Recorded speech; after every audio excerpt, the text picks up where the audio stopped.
그 상위 1% 기득권층은 사실 뉴스를 가지고도 임상 실험을 합니다. 여기 결과물로 혜택 받는 사람들 따로 있고, 솔직히 임상 실험이라는 게 아무도 책임지지 않잖아요. 적어도 우리 주간 뉴스 미리 보기 함께 보시는 구독자분들은 절대로 그런 임상 실험의 무책임한 대상자가 돼서는 안 됩니다. 진짜 상위 1% 정보 취급자들 있잖아요. 이 사람들이 만들어내는 뉴스에 어떤 반응이 나오고 또 그 결과가 어떻게 되는지 우리가 실험 대상자가 돼서는 안 됩니다. 금융시장은 진짜 전쟁터입니다. 전쟁터에서는 정보가 바로 무기예요. 최상위 포식자들이 정보로 우리를 사냥하러 오는데 방패라도 마련하려면 정보 민주화가 필수입니다. 그 사람들이 미리 알고 대응하는 정보들 우리도 똑같이 알고 대비해야 됩니다. 절대로 뉴스 속보나 실시간 뉴스에 내 도파민을 지배당하지 마십시오. 9월 14일 월요일 2주의 정세균 국무총리 첫 일정이 바로 청와대 주례회동. 상당히 무거운 자리가 될 겁니다. 아무래도 지금 이 추미애 법무장관에 대한 어떤 논의가 있을 텐데, 이 추미애 관련주는 거의 지금 뭐 반지하까지 지금 이렇게 군 관련 청탁이 워낙에 많다고, 차라리 뭐 모병제를 해야 된다 뭐 이런 목소리가 커지다 보니까 방산주 가운데서도 왜 한때 미군 방위비 협상 결렬된다 뭐 했을 때 자주국방이다 막 그때 얘기 나왔을 때 떴던 기업들 자연스럽게 관심이 가겠고요. 홍남기 경제부총리는 ADB, 그러니까 아시아개발은행 총재와 이날 화상 면담이 잡혀 있습니다.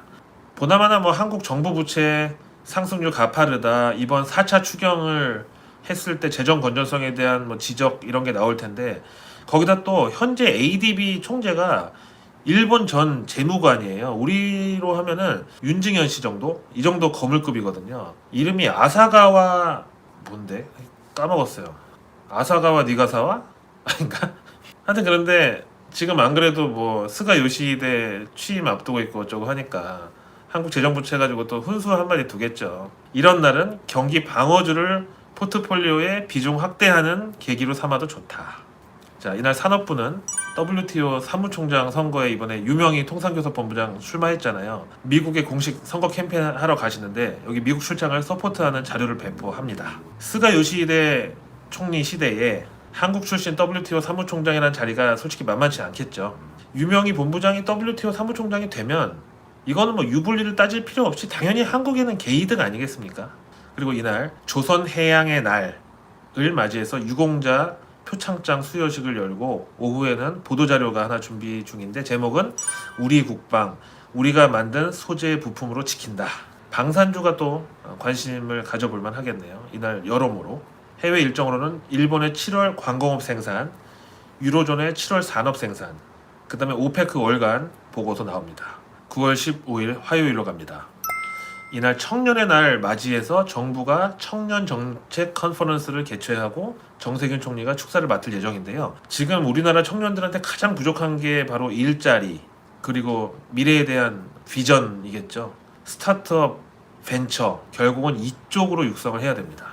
정부가 모태펀드 만들고 거기다가 금융사들이 같이 매칭 펀드나 아니면 브릿지 형식으로 자금 지원 나서는 그런 방식을 취하는 게 일반적이라서 또 역시 창투, 뭐 무슨 투자 이런 기업들은 지속적인 관심이 필요하겠고, 그리고 아무래도 청년 세대가 IT나 뭐 비대면 언택트 이런 데 강점이 있으니까 이쪽 소프트웨어나 기술 혹은 뭐 특허 같은 거 보유한 기업들도 자 9월 15일 화요일 이날 산업부 행사가 2020 리딩 코리아 비대면 잡 페스티벌이 열리는데, 이게 일종의 채용 박람회라고 하면은 각 기업별로 부스 놓고 앉아서 거기 이제 구직 희망자들 상담하고 우리 회사 어떤 비전이 있고, 근데 이제는 면접이나 회사 소개도 다 화상으로 하는 게 사실은 이제 코로나 때문에 새로운 채용 트렌드로 자리를 잡았잖아요. 이제 이걸 온라인으로 보는데 지원자의 어떤 기능적인 혹은 특기 같은 거를 서로 확인할 수 있는 AR, VR, 홀로그램 기술 같은 거 같이 확대되겠죠.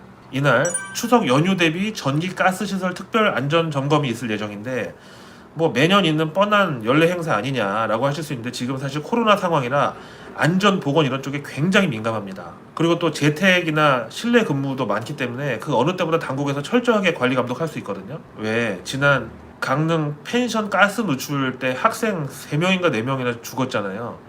그때 한번 주목받았었던 경보기, 감지기 이런 기업들, 이날 농림수산식품부는 유기동물 입양비 지원 사업 홍보 자료를 배포할 예정입니다. 아무래도 유기동물 관련해서 가장 좀 꺼려지는 게 만약에 데려왔는데 아프면 이거 치료비가 어떻게 하냐. 이거를 이제 정부에서 지원해 준다고 하면 반려동물 의료용품, 진료비 표준화 이런 또 관련주들 매출에 도움이 되겠죠. 화요일 이날 글로벌 빅 이벤트가 하나 있는데 바로 일본 신임 총리 선출 스가 요시히데 전 관방장관이 지금 유력하죠. 아직은 사실 갑론을박이 좀 있지만 분명한 거는 스가 요시히데 역시 이 아베의 바통을 넘겨받는 주자. 그래서 친한파는 결코 아니다.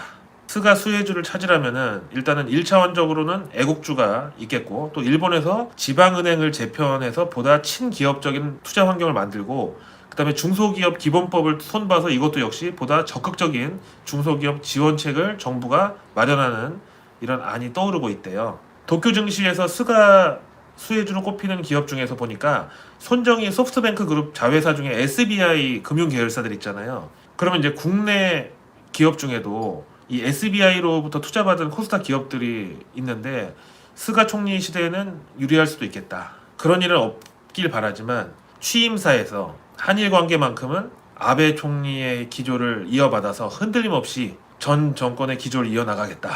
라고 한마디 하면 이제 또 여론이 들끓겠죠. 화요일 이날 해양수산부는 추석 명절 대비 수산물 원산지 표시 일제 단속에 나섭니다. 이것도 뭐 매년 명절 때마다 있는 뻔한 형식적인 단속 아니냐고 하겠지만 지금 코로나 때문에 위생, 보건, 그 다음에 진짜 가짜 뭐 이런 게 엄청 지금 다 예민하다고요.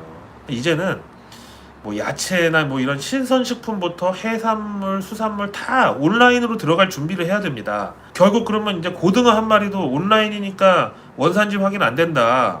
막 판다. 이게 아니라 반대로 고등어 한 마리도 더 철저하게 원산지부터 식탁에 오르는 경로가 다 스마트폰으로 파악이 되도록 한다. 그러면 QR코드밖에 없어요. QR코드 관련주는 시중에 많이 나와 있죠. 이제는 해산물, 농수산물, 신선식품까지 다 QR코드 갑니다. 이날 중기벤처부에서는 소상공인 지원을 위한 라이브 커머스를 그동안 시험 방송만 해왔는데 반응이 좋아가지고 아예 라이브 커머스 정기 방송 추진한다고 해요. 예를 들어서 주문진 무슨 건어물 센터에 우리가 가야 되는데 못 가니까 이제 스마트폰을 접속한다. 그러면 거기 상인분들이 각자 다 쇼호스트처럼 그 홈쇼핑 방송을 하는 거예요. 그러니까 우리가 장볼 때처럼 말린 오징어 뭐 한 축에 얼마예요? 그러면 이게 뭐 오늘 새벽에 들어왔는데 뭐 설명 듣고 그러다가 괜찮네요. 이거 살게요. 그러면 바로 화면 보면서 온라인으로 결제부터 배송 입력까지 완성되는 그런 플랫폼인데 중소벤처기업진흥공단이 시스템을 제공하고 지자체가 이걸 주관합니다. 라이브 커머스 관련 기업은 네이버부터 뭐 벤처 그리고 코스닥 기업까지 다양한데요. 하여튼 그래서 이제는 라이브 커머스 관련주는 거의 조달청에서 다룰 수도 있을 정도로 이거 정부 지원 사업이라니까요. 지역 상인들 죽어나가고 관광이 다 죽게 생겼는데 라이브 커머스 얼마나 좋은 데 아니에요. 이날 해외 경제 지표로는 중국의 8월 광공업 생산, 소매 판매, 그리고 미국 8월 광공업 생산 역시 함께 발표됩니다. 9월 16일 수요일 이날 세계 지식 포럼이 신라 호텔에서 열리는데 여기 정세균 총리, 홍남기 경제부총리 등등 정부 요인들도 총출동합니다. 올해 기조연설자는 영국의 테레사 메이 전 총리. 사실 브렉시트 때문에 나라 안팎에서 참 많이 시달렸던 좀 불운한 총리이기도 했지만 어쨌든 테레사 메이의 숨겨진 업적이 바로 그 영국의 건강보험 서비스, 우리로 치면 건보, 재정을 건전화한 거. 그리고 영국의 기존 총리들도 말만 하고 이거 못 지켰는데 정신건강 서비스 확대. 이걸 테레사 메이 총리가 이뤄냈습니다. 우리 사회에도 보면 정신이 아픈 사람이 진짜 많습니다. 무슨 흉악범죄 그리고 뭐 음주운전 이거 사실 다 정신건강 문제거든요. 뭐 그렇게 보면 코로나 블루라고 해가지고 코로나 때문에 외부 활동 제약받으니까 애 어른 할 거 없이 다 뭐 우울하고 무기력증 이런 거 있는 증상이 있잖아요. 이 코로나 블루 수혜주라고 나왔던 종목들이 영국 테레사 메이 총리 연설 관련해서 수혜주로 이날 산업부 이벤트로는 제1차 뭐든지 1차가 중요하잖아요. 한국과 독일 간 고위급 대화의 일환으로 통상분과 워킹그룹 개최가 예정되어 있습니다. 사실 유럽연합의 최대 경제국이 독일이죠. 유로존 전체 GDP의 절반이 영푸독이 맡고 있는데 이 중에서 또 영푸독 GDP의 또 절반을 독일이 책임지고 있어요. 독일은 전 세계에서 일본하고 마찬가지로 이 소재 부품 쪽의 강국이라는 거죠. 그럼 우리가 일본 소부장 의존도를 줄이려고 하면은 일단 단기간에 그 쇼티지를 결국 독일로부터 채우는 게 좋은 아이디어가 될 수 있어요. 근데 원래 무역이라는 게 받는 게 있으면 또 내주는 것도 당연히 있어야 되잖아요. 국내 기업 중에서 독일하고 교역이 많거나 혹은 우리가 이렇게 독일차 많이 수입해 주는데 여기에 대해서 직간접적인 수혜가 예상되는 기업들, 뭐 꼭 차량 판매도 되겠고 뭐 부품 등등. 예. 자, 이날 해수부에서 재밌는 자료를 또 준비하고 있다는데 괭생이 모자반이라는 게 있대요. 이게 약간 해초같이 생긴 건데 색깔도 지푸라기처럼 약간 피크무늬 해가지고 좀 지저분하게 생겼어요. 그래서 이게 한때 뭐 바다의 황사 먼지네 뭐 어째 재앙 수준으로 취급했는데 이 괭생이 모자반에서 항암 작용이 발견돼가지고 난리가 났대요. 이게 지금 뭐 해외 수출까지 막 길이 터져 있는데 사실 매생이도 있잖아요. 옛날에 그 김 양식장 같은 데서 매생이 뜨면 아이 재수 없어 그러고 걷어내가지고 마대자루 같은데 담아서 던져놓으면은 진짜 먹을 거 없는 사람들이 주워다가 이제 뭐 국 끓여 먹고 그랬다는데 이게 오늘날 간에 좋다고 알려지니까 지금은 뭐 매생이 요리가 웰빙이 됐잖아요. 바로 이 괭생이 모자반이라는 이 물질의 특허권을 가진 코스닥 회사가 있다고 합니다. 이번 기회에 한번 찾아보시면 좋겠습니다. 이날 일본 BOJ, 일본 중앙은행 금융정책회의가 열리는데 아무래도 스가 요시히데 총리가 되고 나서 첫 회의니까 그 전하고 좀 스탠스가 달라진 게 있는지 체크해 볼 필요가 있고 또 오후에는 OECD 경제 전망이 발표되는데 어느 나라가 또 얼마나 어떻게 어떤 연유로 하향이 됐는지 경제 성장률과 거시 경제적 측면에서 확인할 필요가 있겠습니다. 이날 개별 기업 이슈가 앞타머 사이언스라는 회사 상장하는 날입니다. 이게 포항공대 랩에서 분리돼 나온 그 연구소로 시작해가지고 앞타머라는 게 DNA 기반의 무슨 기술인데 이거를 진단하고 신약 개발하는 데 쓰는 그런 코스닥 바이오 상장사래요. 청약 경쟁률이 1251대 1이었대요. 또 미국에서는 8월 소매 판매, 그 다음에 9월 NAHB 주택시장 지수가 나오는데 사실 소매 판매 같은 경우에 지금 뉴욕주는요 레스토랑이나 이런 외식 산업 쪽에 수용 인원 25%까지 이제 풀리는데 그러니까 테이블 4개 있으면 그 중에 하나만 돌리는 이렇게 해서 만약에 이상이 없을 경우에는 50%까지 확대한다는 방침입니다. 그러니까 우리도 전면으로 막는 것보다는 이렇게 좀 단계별로 올려가는 게 좋을 것 같아요. 또 하나 이날 특이한 이벤트가 현지 시간 15일 우리나라 시간으로는 16일 수요일인데 김정은이 트럼프한테 보낸 친서 25통이 한꺼번에 공개되는 이런 날로 잡혀 있어요. 지난번에 존 볼튼 회고록이 엄청 파장을 일으켰잖아요. 이번에 출간되는 것도 역시 책인데 예전에 닉슨 대통령 탄핵 심판 때까지 올라가게 만들었던 워터게이트 사건 특종으로 보도했던 밥 우드워드라는 전 기자가 내는 책이거든요. 여기서 김정은이 트럼프한테 보낸 친서 25통이 한꺼번에 공개된다고 합니다.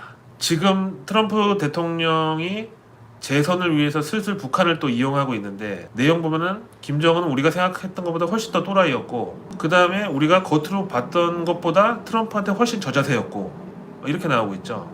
만약에 여기 또 우리나라 뭐 문재인 대통령에 대해서 김정은이 약간 뒷담화식으로 뭐 한 게 만약에 나오고 남북 관계가 또 지금 안 그래도 안 좋은데 더 얼어붙고 만약 이렇게 될 경우에는 금융시장에도 영향이 있을 것으로 9월 17일 목요일로 갑니다.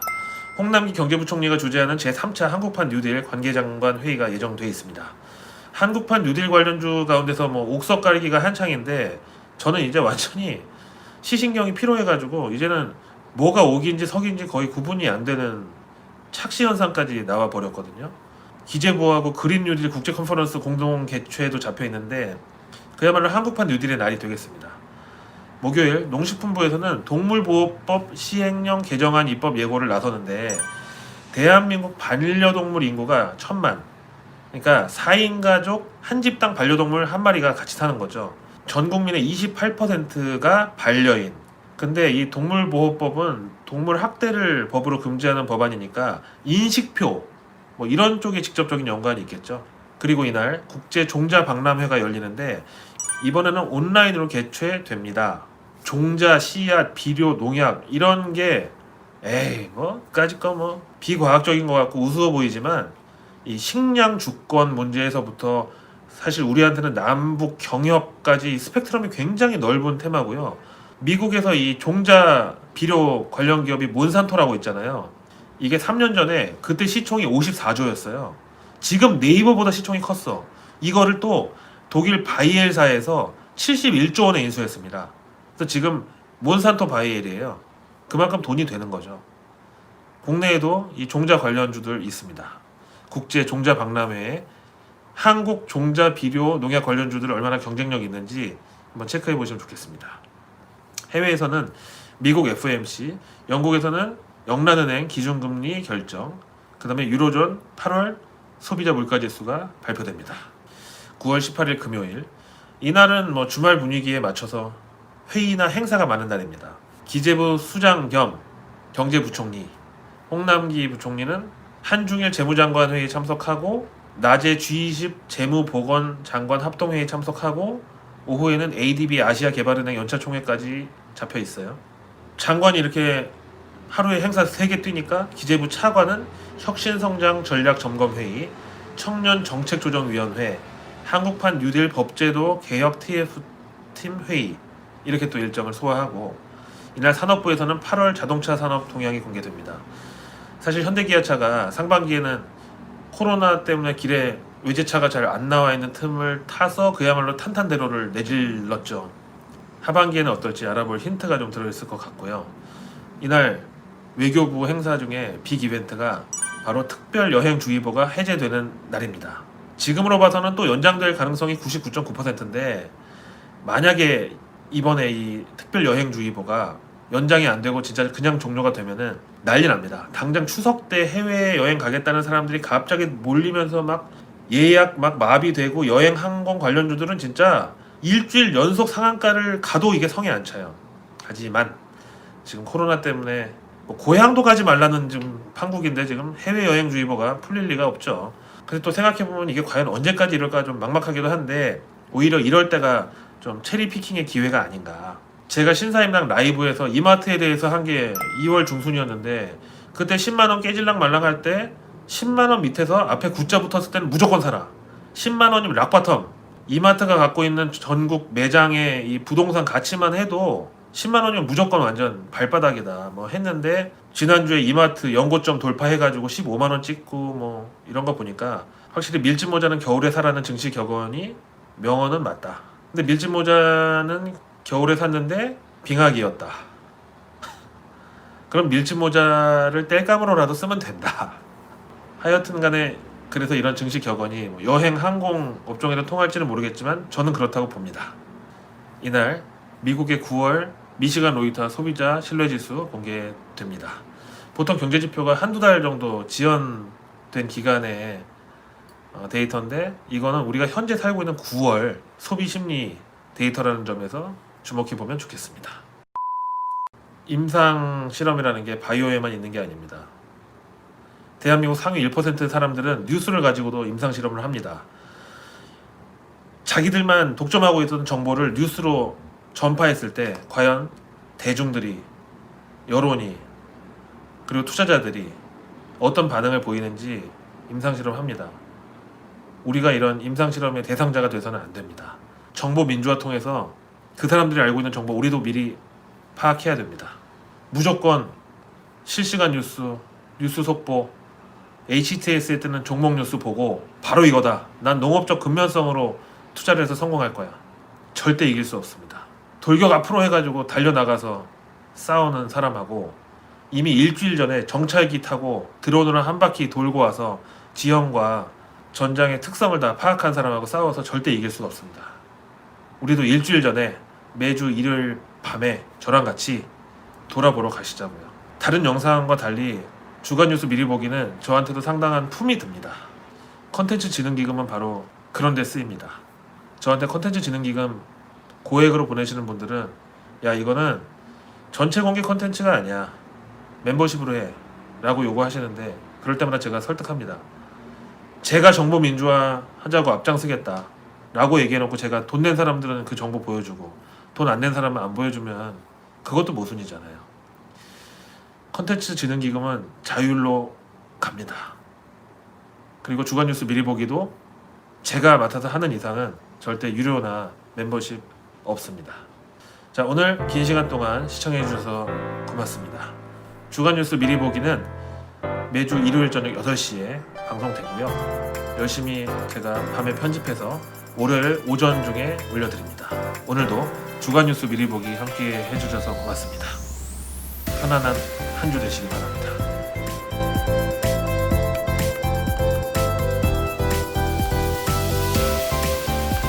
상위 1% 개미하기 막아달라고 채팅창에 막 올라오고 있는데